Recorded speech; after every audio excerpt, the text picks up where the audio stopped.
Hello and welcome to the Dinosaw for week 41, another 7 curious interesting things I saw last week. So let's crack on. This is news from Cornell University, and they have shown that using research and computer vision that they can predict future moves of sports players up to 44 frames into the future. So that's about a second and a bit in old money. Now they can do this with on average 80% accuracy, but in other cases it goes up to 85% accuracy. They've trained it on volleyball initially, and then they're working with hockey teams. Volleyball apparently was easier because they stay on their side of the court. Obviously hockey, everything's whooshing around. So yeah, as I said, that's really interesting for coaching, potentially betting, but they're also looking at helping robots navigate complex areas, or even autonomous driving, that sort of thing, where potentially pedestrians might need to be predicted.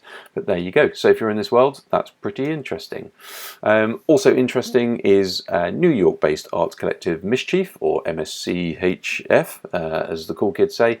They have a bunch of these, what you call them, art pieces. So this is number 84, and this is called Key4All. And if you read their manifesto, it's really playing with the idea of cars in the US are almost a universal right. Everybody needs one. Everybody assumes they could have one. So what this does, you send off, it's all sold out now anyway, but I think for something like $19 or so, you get sent a key fob.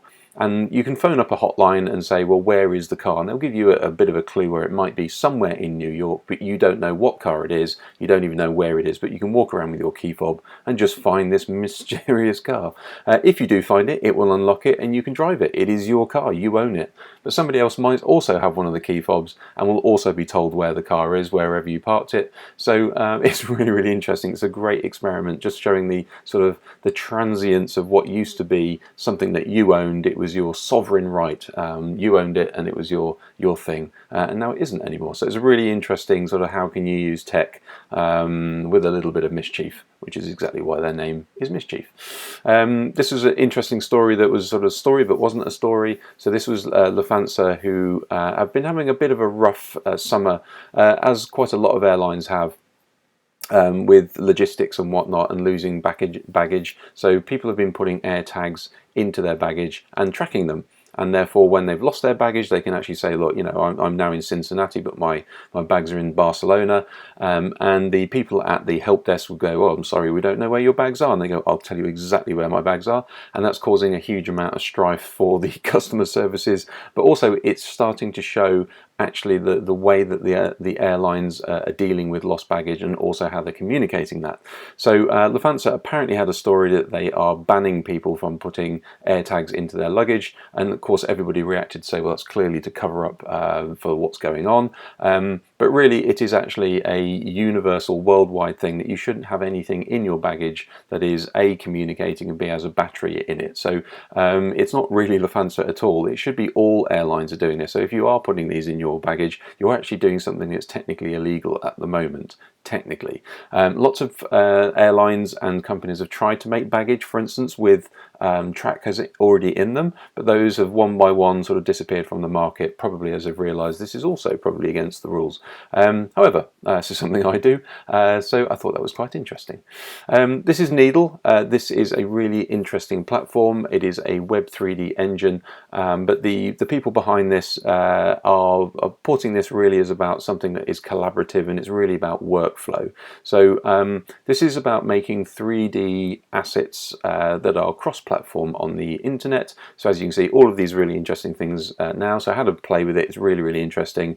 You know, you can make things with other people live, and you can make the scenes in Unity, for instance, and there is a plugin where you can export from Unity, but then you just essentially put it onto your website and it can be interactive. All the goodies are built into it. So it's making it really easy, really collaborative, and it looks amazing as well. So all the shaders are built in there, and it's got some great bits of sort of extra software that come with it as well. It's all web-based as well. So that is pretty neat. If you're playing with 3D and you want to get into you know, the likes of WebGL, but without all the complexity of WebGL and all those other things as well, then this is possibly something you might want to have a look at. So needle.tools is where you need to head. There you go. In a few things, you may have seen that Musk's on and off and on again, let's say journey to try and buy Twitter. Other people are saying actually it might be part of his wider plan, which he's mentioned a few times with his app, where he's calling X, which is called the Everything app. So there are very sort of sketchy details. He's only mentioned it a few times. Nobody really knows anything about it. So all this is hearsay and rumour. The purchase of Twitter might be one of the building blocks to this Everything app.